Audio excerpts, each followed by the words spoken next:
네, 안녕하세요. 칸지TV 칸지입니다. 오늘은 우리 또 인천에 사시는 우리 EV6 오너스 클럽 회원분을 모시고 같이 실오너 시승기를 찍어보게 되었습니다. 간단하게 자기소개 좀 부탁드릴게요. 저는 지금 오너스 클럽에서 인천 호랭이로 활동하고 있는 36살 영종도 거주인입니다.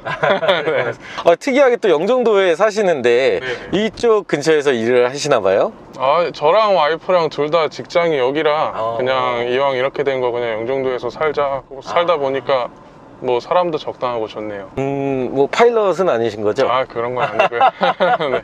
지금 전기차를 처음 구입을 생각을 하신 이유가 어떤 게 있을까요? 영종도 들어와서 더 느낀 건데 이제 유류비가 계속 오르잖아요. 근데 여기가 이제 다리 건너서 육지 쪽보다 한 100원 가량 더 비싸요. 그렇다 보니까 1,600원 할 때 여기는 지금 1,700원 가까이 하고 막 그러다 보니까 유류비 부담이 좀 많이 돼가지고, 그런데 마침 이제 또 전기차 시장이 활발해지다 보니까 이쪽에 관심 가져보면 괜찮겠다 하면서 보니까 뭐 여러 가지 환경이 주변적으로 지금 잘 갖춰져 있더라고요. 저희는 그러다 보니까 자연스럽게 들어온 것 같습니다. 자, 올해 이제 전기차를 구입을 하시기로 생각을 하면서 좀 많은 전기차들이 시중에 나왔잖아요. 굳이 이 기아의 EV6를 생각하시게 된 계기가 있을까요? 일단은 하면서 시승은 한 번씩은 다 해봤어요. 물론 이거는 안 나왔으니까 잘 모르겠는데 가장 유명했던 이제 테슬라랑 아이오닉이랑 한 번씩 타봤는데, 물론 둘 다 만족스러웠는데 이제 결과적으로 보면서 어차피 이제 같은 전기차고 그러면 이제 내 취향에 맞게 고르면 되겠다 해가지고 주행감이 더 중요해서 저는 EV6로 온 것 같아요. 지금 이제 선택하신 EV6가 롱레인지 어스, 그리고 옵션은 어떤 거 넣으셨죠? 저는 지금 하이테크랑 메르디안이랑 이거 썬루프. 되게 좀 약간 실용적인 선택을 많이 해주셨는데, 자, 그러면은 혹시 차량 금액을 지금 선택하신 롱레인지 어스의 옵션들까지 해서 총 구매 가격이 어떻게 되셨는지 기억이 나시나요, 혹시? 5,860인가 뭐 그렇게 나왔던 것 같아요. 그 보조금 빼고요. 보조금 포함해서요. 보조금 포함해서. 보조금 빼면은 4,000 아마 중반대. 4,600 정도 전후 되시겠네요. 그러면 지금 어쨌든 인천에서 거주를 하시고 인천의 보조금을 통해서 구매를 하신 거잖아요. 보조금이 지금 현재 어느 정도를 지원을 받으셨나요? 지금 이제 국가보조금 800이 나오잖아요. 네. 그거 하고 인천에서 480에서 1280. 1280. 네네. 괜찮게 받으셨네요. 네. 전기차 하면 또 이 사륜 이슈가 항상 많잖아요. 근데 이제 사륜을 선택을 안 하셨어요. 네. 그래서 선택을 하시지 않은 이유가 있으신 건지. 주로 제가 활동 반경이 영종도 내다 보니까 이제 여행 다니는 것도 좋아는 하는데 이륜으로 해도 충분히 가능할 거라 생각하고 막상 해보니까 이륜으로도 지금 굉장히 만족하면서 타고 있는 중입니다. 딱히 사륜을 선택하지 않아도 후회하지는 않으시는 거죠? 네네. 그러시고요. 자, EV6를 선택을 하심에 있어서 가장 마음에 들었던 점이 뭐가 있을까요? 좀 일단은 이제 제일 먼저 보이는 게 디자인이니까 외관에서 그 디자인적인 면에서 현재 나온 전기차 중에 가장 마음에 들었었고요. 그 다음에는 이제 얘네가 광고했듯이 주행거리, 네, 주행거리하고 100km까지 가는 제로백. 네네. 근데 그 부분 설명한 것도 지금 나온 차들 중에서는 좀 우수한 편인 걸로 알고 있어서 그런 점에서 좀 매력이 있었던 것 같아요. 처음에 전기차를 산다고 했을 때 혹시 뭐 주변에서 말리거나 뭐 인프라가 아직 부족하다라거나 뭐 이런 얘기를 들으시지는 않았었나요? 아무래도 이제 제일 많이 들은 건 충전. 네, 아직까지는 저희 나라가 완벽한 인프라를 갖추고 있는 것 같진 않아서 대신에 이제 흔히들 말하는 집밥이 잘 구성만 돼 있다면은 전기차를 고민하는데 훨씬 더 그런 고민거리가 줄 것 같아서 다행히도 저는 선택하는데 크게 어려움은 없었는데, 아무래도 제일 걸리는 게 아직까지는 좀 너무 고가다 보니까 전기차 자체가 국내 차량 대비해서 그 부분도 조금 생각을 했었던 것 같아요. 자, 이제 실내에서 주행하는 이야기를 좀 해볼 텐데, 실제로 이 차를 처음 타시고 주행을 함에 있어서 어떠한 부분들이 좀 매력이 있었다, 이런 게 있으면 좀 이야기를 부탁드릴게요. 일단 기존에 타던 그 내연기관 차가 제가 스마트 크루즈가 없었기 때문에 그걸 할 수 있는 면에서 좀 반가웠고, 또 앞에 헤드업 디스플레이가 증강현실이 이번에 또 추가가 됐잖아요. 그렇죠. 기존에 비해서. 그러다 보니까 훨씬 더 그 내비게이션에 운용하기 위한 그런 시야도 훨씬 더 편해진 것 같고. 지금 이렇게 LK, LFA 그리고 HDA까지 이런 차선 유지 보조 이런 것들 다 전체적으로 기능을 사용을 해봤을 때 어떻게 좀 믿을 만한 그런 주행 성능을 보여줬나요? 좀 저는 처음에 탔을 땐 되게 무서웠었거든요. 이걸 처음 경험해봤을 때. 이제 이번에는 HDA2까지 들어갔잖아요. 그러면서 좀 더 강화됐다고 이제 얘기를 들어가지고 타면서 크게 걱정까지는 없었고요. 근데 막상 이제 저는 출퇴근하면서 매일 고속도로를 왕복을 하거든요. 그러다 보니까 계속 쓰게 되는데 쓰면 쓸수록 점점 믿음이 가는 것 같아요. 그렇다고 이제 안심하면서 탈 건 아니니까 어디까지나 보조 기능이니까 그 부분은 만족하면서 타고 있습니다. 자, 그리고 썬루프를 옵션에 포함을 하셨는데 조금 썬루프적인 부분에서 아쉬움이 있지는 않으신가요? 저희가 아이오닉 5처럼 비전 루프가 들어가 있는 것도 아니고 파노라마 썬루프 타입처럼 큰 게 아니다 보니까 처음에 좀 실망하시는 분들이 많았잖아요. 네. 그래서 좀 이 썬루프를 추가하시면서 왜 추가를 하셨는지 아쉬운 점은 없으신지.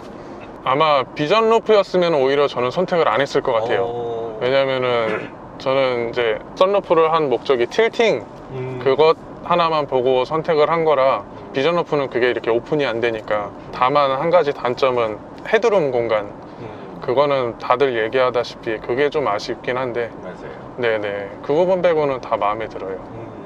그리고 또 빌트인 캠을 선택을 안 하셨어요. 네.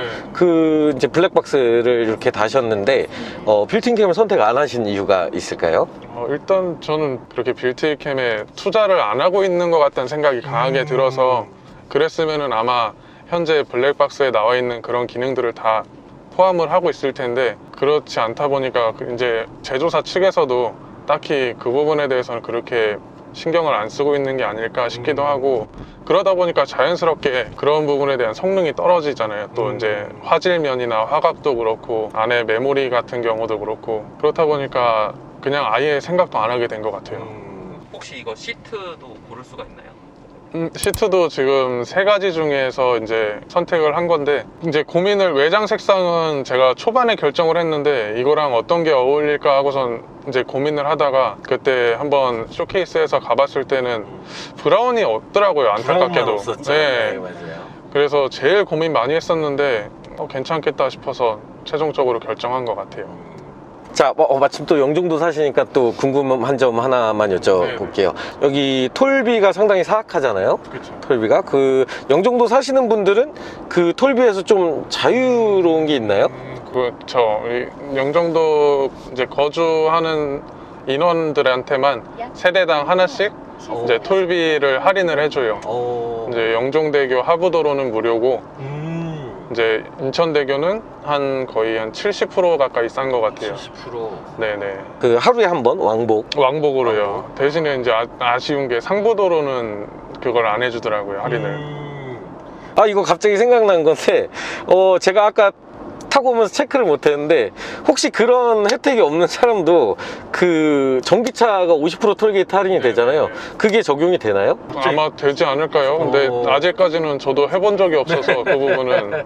제가 이따 집에 가면서 한번 체크를 해봐야겠네요. 네네.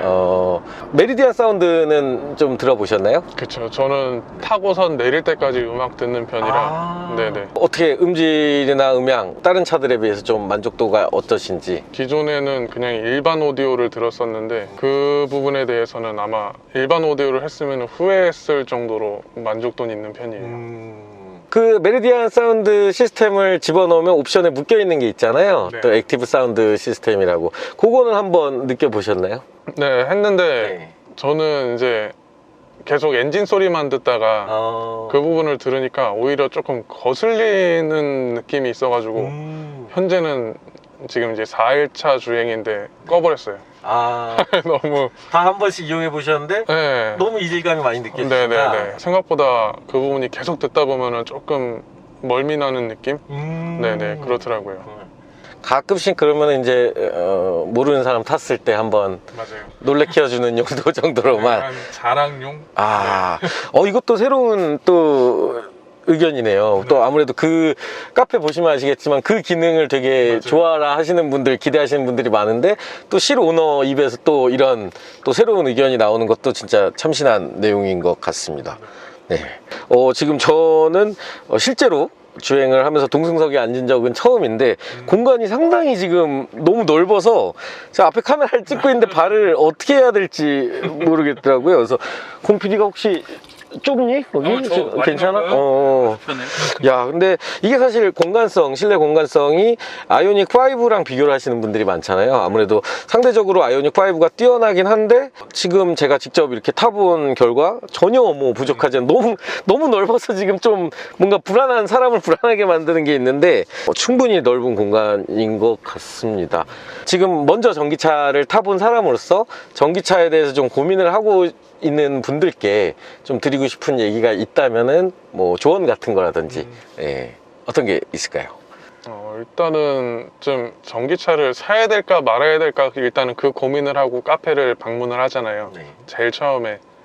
그러면은 만약에 본인이 생각하시기에 자기 주변에 이제 충전 환경만 잘 갖춰져 있고 이거를 이제 운영하기 위한 여건만 된다면은 뭐 크게 고민 안 하고 들어오셔도 만족할 것 같아요. 네, 그럼 오늘 이렇게 EV6 실오너분을 모시고 실오너분의 시승기 그리고 EV6를 구입을 하면서 겪었던 그런 솔직한 느낌들을 영상으로 담아봤습니다. 다음에 또 기회가 되면 한번 같이 영상을 찍었으면 좋겠네요. 네, 그럼 오늘 영상 여기서 마치도록 하겠습니다.